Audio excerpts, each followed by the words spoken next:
जैसे मेरा बुलवा भगवान के यहाँ से आ गया है। तो बाबू अगर कहा जाता तो हम लोग का राय हो तो हम 100 नंबर बुला दे। अबे 100 नंबर क्या यहाँ पर मार हुआ क्या रे? तो 100 नंबर बुला रहा है तू? अरे क्या कुछ कहे? अबे चुप! मार हो गई क्या 100 नंबर बुलाएगा बे? महाराज हरामखोर महाराज सेनापति कहिए महाराज। हमारी बात गौर से सुनिए। बताइए। देखो अगर हमारे बच्चों से कुछ गलतियां हो जाती है उनसे क्षमा कर देना। आज से मेरे बच्चों के देखभाल तुम करोगे महाराज। और बड़े लड़के का गौना लाना है तुम्हें। ऐसा लगता है मुझे भगवान के यहाँ से बुलावा आ गया है। नहीं, मेरे आंखों के आगे अंधेरा छाया आ रहा है। ये आखिर बात क्या है महाराज? देखो सेनापति कोई मुझे बुला रहा है। ऐसा लगता है देखो कोई मुझे बुला रहा है। क्या बात है? सुना लालना हमार दर्द होता बड़ी जोर। अरे हमारे लालना हो हम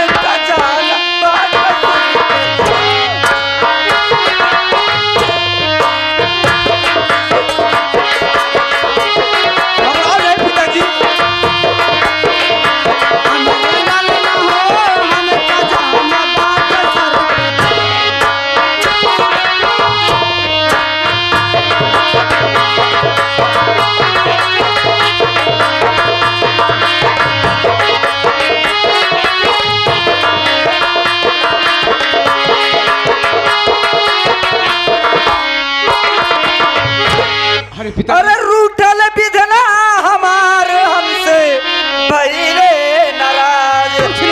पिताजी हमारे लालना हो हमका जाना बात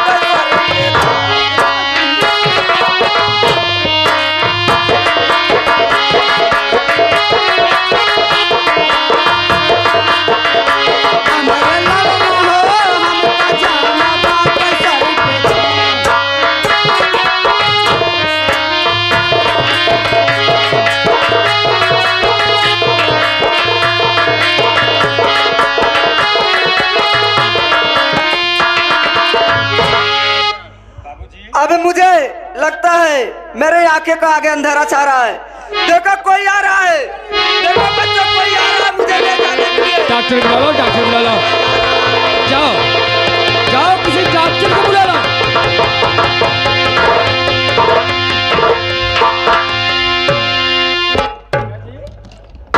ये नौकर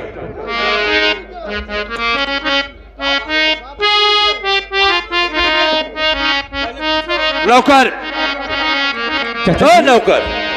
चाचा जी। हाँ बेटा। पिताजी को क्या हो गया? नौकर जा करके देखो। बाबूजी बेहोश हो गए। महाराज को क्या हो गया है? क्यों मूर्छित पड़े हैं? जाकर देखो उनको। अब्बा देखते हैं, अब्बा देखते हैं।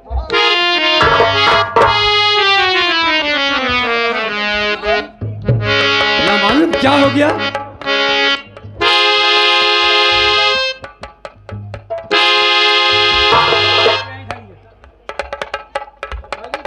क्या रे? चाची आखिर बात क्या है? तुम लोग आपस में बातें कर रहे हो, कुछ बोल नहीं रहे हो। बाऊ महाराज तो सुचाप। अबे चुप!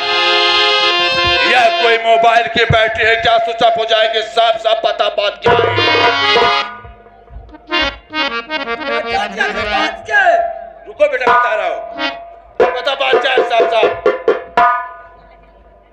बाऊ महाराज अब यह दुनिया में ना है।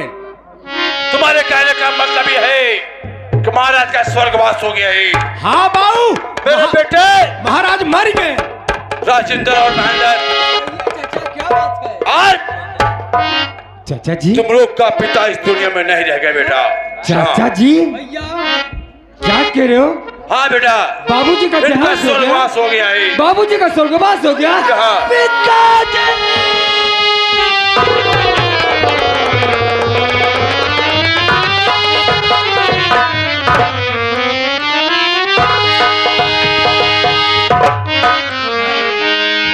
भैया पिताजी अब मेरे भाई कहाँ जाएंगे पिता? बाबूजी अब तक आप हम लोगों के सहारा थे। भैया हम लोग कहाँ जाए? अरे मेरे भाई अब किसके सहारे रहेंगे? भैया मत रो भैया। भवसागर नदिया के भवसागर नदिया के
कृपया ध्यान दे, इस सीन पर खुश हाँ खेवनहार हो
रहिया में लगई ठार हो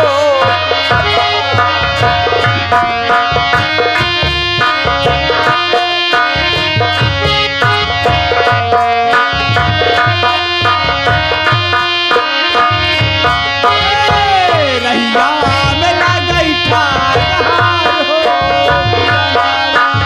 रही में लगई ठार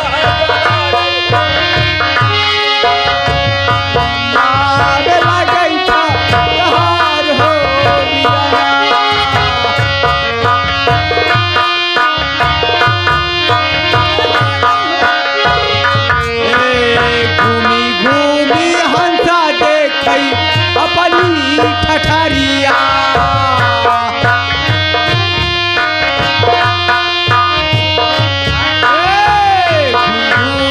हंसा देख बड़ी ठठरिया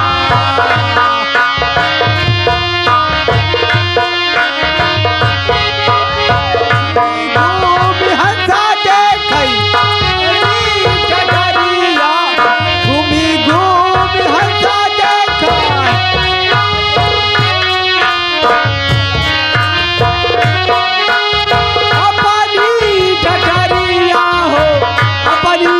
ठठरिया रहिया में लगई ठार हो बिरना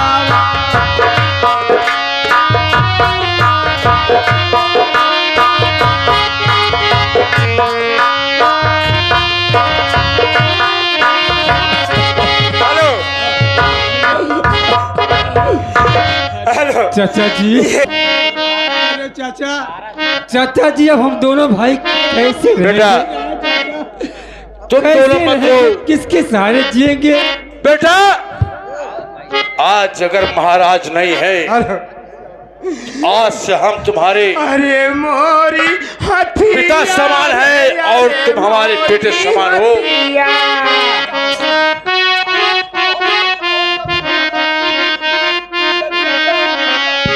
इतना बड़ा अब हम लोग थे, सब कुछ है तो चाचा बेटा कोई बात ये मत सोचना कि आपके महाराज इस दुनिया में नहीं है, हम हैं। अपने जान और जहान से तुम लोगों की सेवा करेंगे बेटा, किसी प्रकार की तकलीफ नहीं होने देंगे हम। ठीक है चाचा जी, अब आप ही का सहारा है। नौकर, आप जैसे कहेंगे देखिए वैसे हम लोग करेंगे। नौकर, एक काम कीजिए, इस लाश को देख कर चलिए नदी चाचा जी, में चाचा इनका जी, ऐसा अंतिम सुनिए। संस्कार किया जाए। ऐसा है, सुनिए, हम लोगों के पास ईश्वर के देन से धन दौलत बहुत है। जी हाँ, पिताजी को अच्छे ढंग से दाह संस्कार किया जाएगा। ये बात सही है। जाओ मार्केट से कफन लाओ, सजावट में कोई कमी मत रखना। और अब दोनों भाई पिताजी से हम लोग आधा हो रहे हैं। भैया सुनो मेरी बात। अरे चिड़िया रहना बसेरा, ना घर तेरा ना घर मेरा। रहना बसेरा, ना घर तेरा ना घर मेरा। चिड़िया रहना बसेरा, ना घर तेरा ना घर मेरा। चिड़िया रहना बसेरा, ना घर तेरा ना। चिड़िया रहना बसेरा, ना तेरा घर ना मेरा। आयल जोगी वाला फेरा बिजता रखवा मेरा। मेरे भाई काहे कितना रो रहे हो?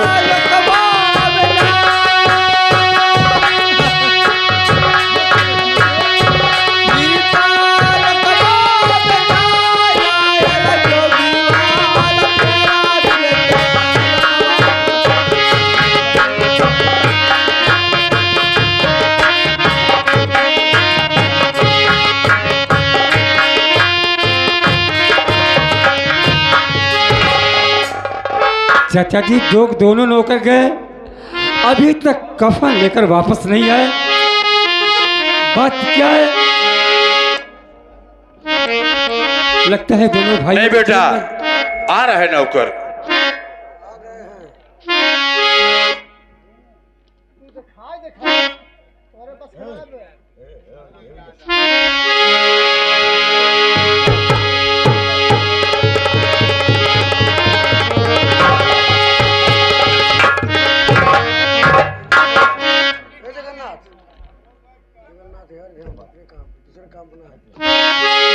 क्या नौकर, सब कुछ हो गया है? ठीक है, हाँ गट्ठी मार दो। बात कर लीजिए, जल्दी बात तैयार हो करो। गई लाश? लाश तैयार है? तैयार है, बात नहीं। बात दो। ठीक है।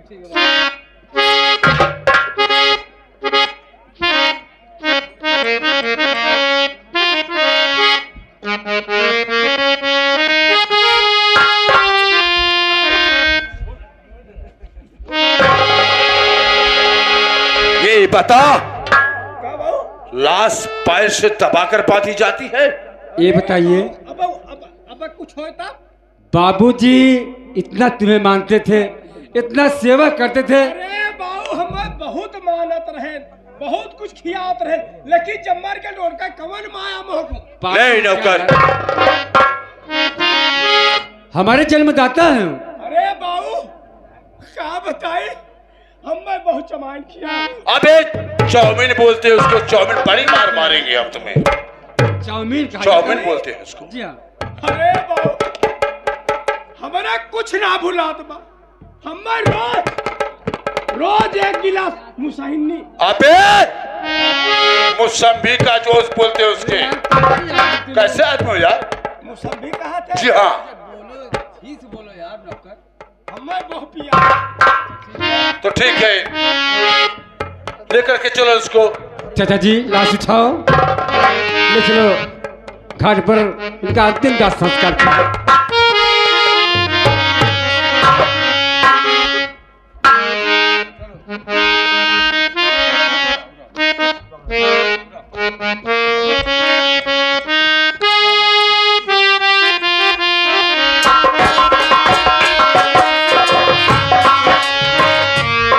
चल उड़े जा रे पंछी की अपने देश हुआ बेगाना।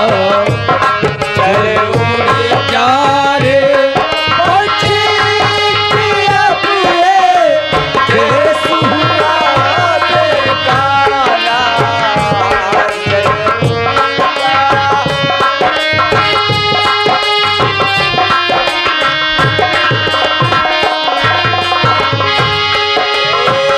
आज यहाँ पर उस डाली पर जो की वाला फेरा हो, आज यहाँ है उस डाली पर जो की वाला फेरा खत्म हुआ दिल का जाली जिस पर तेरा बसेरा।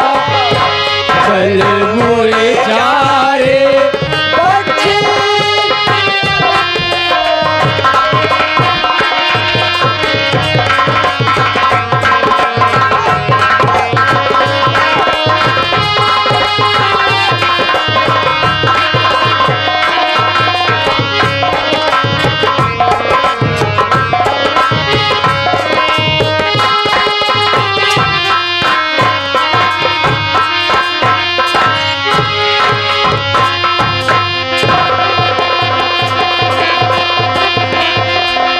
हेलो भैया हो, का हो देखा हो, इस संसार में बस कुछ ही मिनट खाती मोह माया राहत है।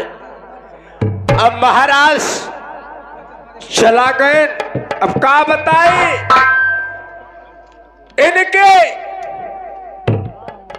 इनके राहत, इतना सुख मिला, इतना चैन मिला, शेर बकरी एक घाट पे पानी पियत रहे।